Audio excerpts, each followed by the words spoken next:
pessoal, a gente vai conversar agora um pouco sobre os tipos de glândulas anexas da pele, e porque esse é um assunto bem necessário para nos preparar para a compreensão adequada dos neoplasmas de glândulas anexas da pele. Bom, a gente precisa lembrar que essas glândulas elas são classificadas de diferentes maneiras, tá? Primeiro a gente vai lembrar que elas são glândulas, todas elas sobre as quais nós vamos falar hoje são glândulas exócrinas, tá? Ou seja, elas jogam a secreção delas direto no que seria o órgão ou a estrutura alvo através de um ducto e não na corrente sanguínea como as glândulas endócrinas, tá? E que elas vão receber diferentes classificações de acordo com o padrão de secreção delas. Essas denominações ou esses padrões, essa denominação quanto ao padrão de secreção delas é importante também porque alguns neoplasmas são classificados em função dessa característica. Tá? Então, alguns neoplasmas são denominados levando em consideração essa característica das células das diferentes estruturas glandulares que a gente vai encontrar. Então, o primeiro padrão sobre o qual a gente vai conversar é o padrão de secreção merócrina ou écrina, são sinônimos, e nesse caso ocorre a produção do produto a ser secretado, que é acomodado em vesículas secretórias, e essas vesículas então liberam o produto sem nenhum, liberam o produto para o meio externo sem nenhum dano à célula. Já o outro padrão de secreção, que é a secreção apócrina, nesse caso, o produto o produto a ser secretado é produzido no interior da célula, e essa célula sofre uma perda de parte do seu citoplasma, pois esse fragmento do citoplasma vai carregar o produto para o meio onde ele vai ser jogado.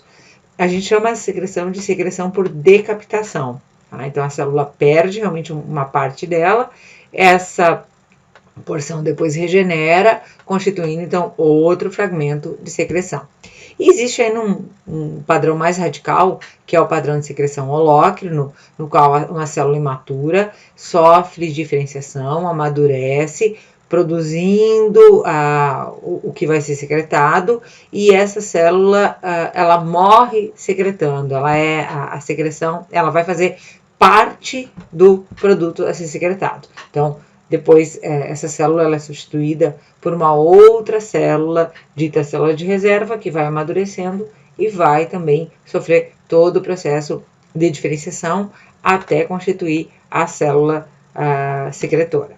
Bom, como exemplos, né, então a gente tem que uma célula que faz secreção merócrina ou écrina, essa célula são alguns tipos de glândulas salivares, como as submandibulares, e também alguns perfis de glândulas sudoríparas. Tá? Secreção apócrina, a gente tem a glândula mamária, olha aqui a decapitação, a glândula mamária, e também outros perfis, outros padrões de glândula sudorípara. E a holócrina é classicamente a secreção da glândula sebácea e das sebáceas modificadas. Vou falar um pouquinho sobre as glândulas sebáceas e sebáceas modificadas. Tá? As sebáceas clássicas são aquelas glândulas que estão justapostas ao pelo e cujo ducto secretório se termina no pelo. Então, a secreção é realizada para o interior do folículo piloso. Lembra que, inclusive, era a saída do ducto que fazia a gente subdividir o folículo piloso nas suas diferentes partes, né? Subdividia a porção fundibular da porção ísmica. Então, aqui, só relembrando, né, que a glândula sebácea, ela tem células que fazem secreção holócrina, aquela em que a célula inteira morre, e é o que a gente vê aqui. Então, é clássico desse perfil de glândulas que a gente encontre uma camada ou algumas camadas de células, ditas células de reserva, que são as células que ainda mantém a capacidade proliferativa, e são essas células que se diferenciam, dando origem, então, aos sebócitos, que vão dar origem ao sebo ou ao produto da glândula. Então, células de reserva, sebócitos, já são células um pouco mais diferenciadas e maduras, e o sebo, que já são células mortas, certo? Aqui a mesma coisa, né? Só referendando que nessa camada, na camada das células de reserva, que a gente vai encontrar algum tipo de mitose. Daqui para frente a gente só tem as células já diferenciadas em processo de morte, e aqui já as mortas que vão constituir a secreção. Aqui na vida real, né? Então olha que coisa, as unidades sebáceas, elas são sempre bem constituídas, a conformação delas é bem clássica, né?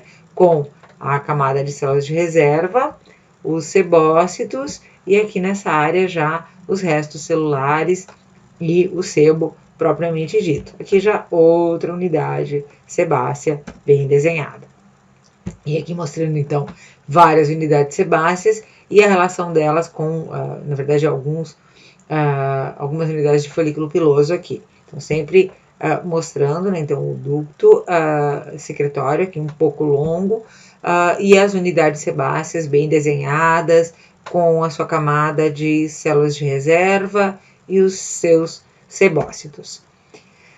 Outras glândulas sebáceas modificadas, ou dentre outras, a gente encontra a glândula de Meibomian, tá? E a hepatoide, que ela é uma modificada um pouquinho diferente, tá? Mas a de Meibomian é uma parente bem próxima da glândula sebácea, a ponto dela ter exatamente a mesma estrutura histológica. Essas unidades com célula de reserva, sebócitos amadurecendo e sebócitos mortos no centro, a gente encontra igualzinho aqui.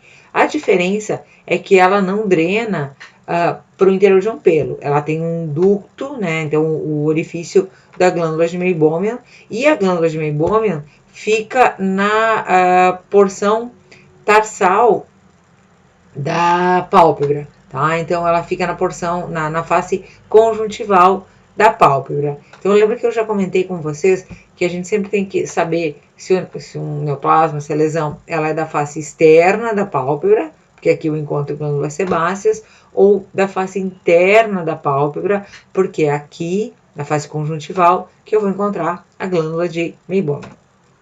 E para finalizar esse grupo de glândulas anexas, vamos falar um pouquinho das glândulas hepatoides, tá? Primeiro, localizando elas. As glândulas hepatoides são estruturas histológicas, elas não são observadas na macroscopia, tá? Elas se concentram principalmente na região circunanal ou perineal, mas elas também podem ocorrer na região perineal, na região prepucial, às vezes no abdômen, às vezes na base da cauda. Alguns autores até dizem que existe a glândula da base da cauda, que é uma glândula tipo hepatoide, mas que não é exatamente uma glândula hepatoide, sim uma outra unidade glandular. Tá? Existe alguma discussão entre autores também que dizem que, na verdade, nessa região existem vários tipos de glândulas circunanais com funções um pouquinho diferentes, funções secretoras ou função secretando diferentes tipos de produtos. Eu, inclusive, deixei um artigo sobre isso lá no iAula para vocês darem uma olhada, tá? E as glândulas hepatoides, elas podem ser encontradas também em outras regiões, como dorso e até cabeça, tá? Então, por isso que a maioria dos autores prefere chamar de glândula hepatoide e não de perianal, porque elas não estão localizadas exclusivamente na região perianal.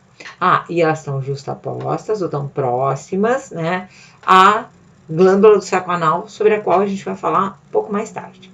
Então, na histologia, a glândula hepatoide, ela é constituída também por unidades delimitadas por fino estroma conjuntivo, sempre bem, um estroma conjuntivo, né, fibrovascular, bem permeada por vasos sanguíneos, uma camada de células de reserva e, no seu interior, então, as células maduras propriamente ditas. Essas células maduras, ou células hepatoides, receberam esse nome porque elas são bem poliédricas, grandes, com bastante citoplasma e que faz com que elas sejam semelhantes a hepatócitos. Então lembra, tudo que a gente coloca esse sufixo oide, a gente está dizendo parecido com.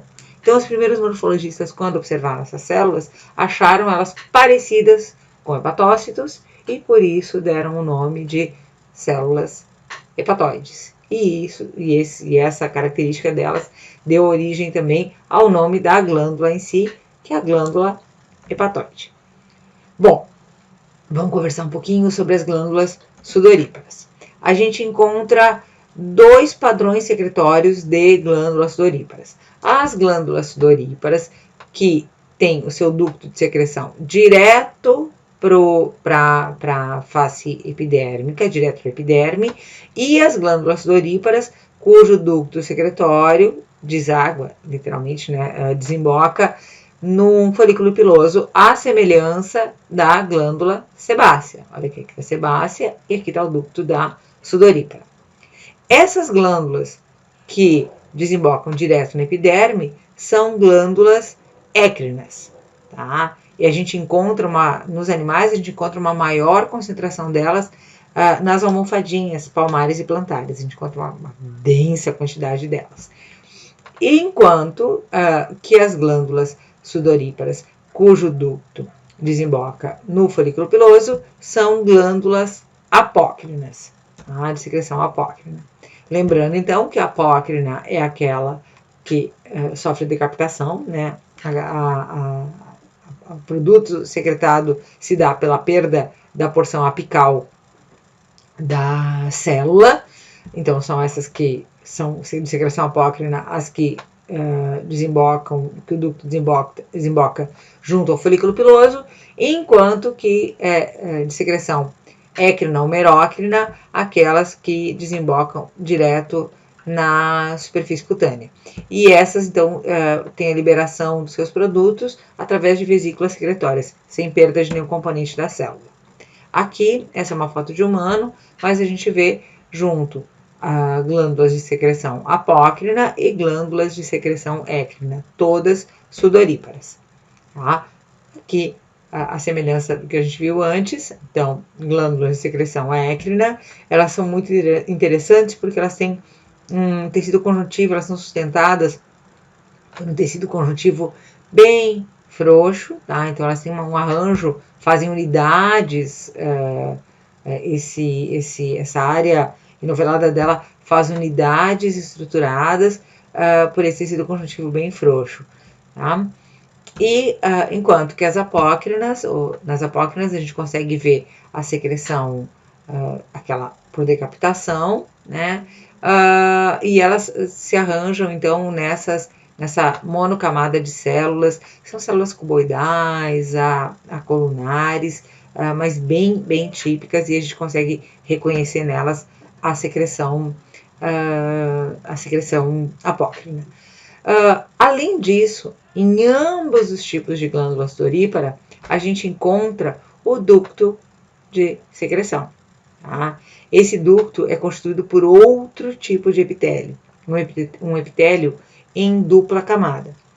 É importante a gente falar sobre isso, pois a gente vai encontrar neoplasmas originários desses diferentes tipos celulares, tanto de células écrinas, menos comum, mas de células apócrinas e também das ductais apócrinas. Então, lembra disso quando a gente estiver vendo lá os nomes de neoplasmas, vocês vão lembrar quando eu falar do ductal apócrina, que os neoplasmas se originam desse grupo de células aqui, tá? Dos ductos de condução da secreção para o meio externo. Então, aqui só representando, né, a secreção onde a gente tem o epitélio novelado, e aqui o do ducto, que é em bicamada. São células cuboidais e a gente sempre vê um epitélio duplo, isso nos ajuda inclusive a reconhecer os neoplasmas. Bom, outra glândula, né, outro tipo de perfil glandular anexa que a gente tem como anexo cutâneo é a glândula anal, também chamada de glândula do saco anal. Então, ela é uma estrutura sacular, essa sim a gente percebe na macroscopia, tá? E ela se encontra ela é uma estrutura bilateral, né? Na periferia ou lateral ao ânus. A gente reconhece ela mais quando existe obstrução do ducto e ela fica repleta, né? Ela fica cheia daquele conteúdo mal cheiroso, ou então quando a gente vê uma inflamação dessa glândula. Então, só relembrando aqui, ela está na região, na bilateral e simétrico ao orifício anal, e próximo dela a gente encontra as glândulas hepatoides. Então, lembrando de diferenciar essas estruturas, tá? As hepatoides são mais assemelhadas, são de secreção holócrina, então mais assemelhadas às sebáceas, e essa aqui são de secreção apócrina, então mais assemelhadas às glândulas sudoríparas. Para finalizar, a gente ainda encontra as glândulas ceruminosas, que também são glândulas de secreção apócrina, também tem um ducto secretório constituído por uma bicamada, por um epitélio de bicamada, tá? E essas glândulas são encontradas na porção média do conduto auditivo, certo? Com isso, a gente vai encerrando a nossa conversa de hoje e fica então, acho que agora estamos preparados para conversar dos neoplasmas propriamente ditos, tá certo? Então, até o nosso próximo encontro, quando a gente vai começar a falar sobre os tumores cutâneos. Até lá, então, nos vemos.